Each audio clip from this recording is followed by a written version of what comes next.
டேய் என்னடா ஆட்டோவே ஓட்ட முடியல மாப்ள, குறுக்கு ரொம்ப கடுக்குதுடா. அதுக்கு என்னடா பண்ண? அதான் மாப்ள ஆட்டோ வித்துட்டு டாக்ஸி ஓட்டலாம்னு பாக்குறேன். கார் ரேட்டை விட டாக்ஸ் ரேட் அதிகமா இருக்குடா. ஏற்கனவே 18% இருந்த ஜிஎஸ்டி இப்ப 28% ஆயிருச்சு மாப்ள. 28? இதெல்லாம் யார்டா மாப்ள போய் கேட்க? எம்எல்ஏ வர்றாரா? இவர்ட்ட கேட்கலாம்ன்றியா? பாருங்க சார். Sir நிப்பாடுங்க sir.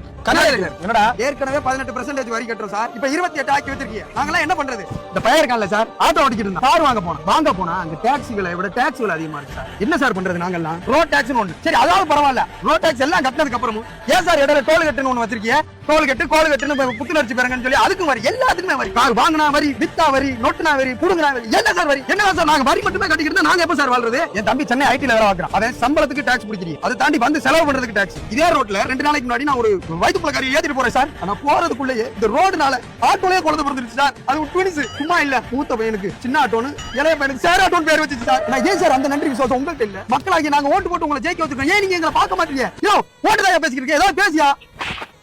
யார் என்னன்னு போல கேட்டு பேசுனியா நீ? எம்எல்ஏ தானே? எம்எல்ஏவா? நான் எக்ஸ் எம்எல்ஏடா.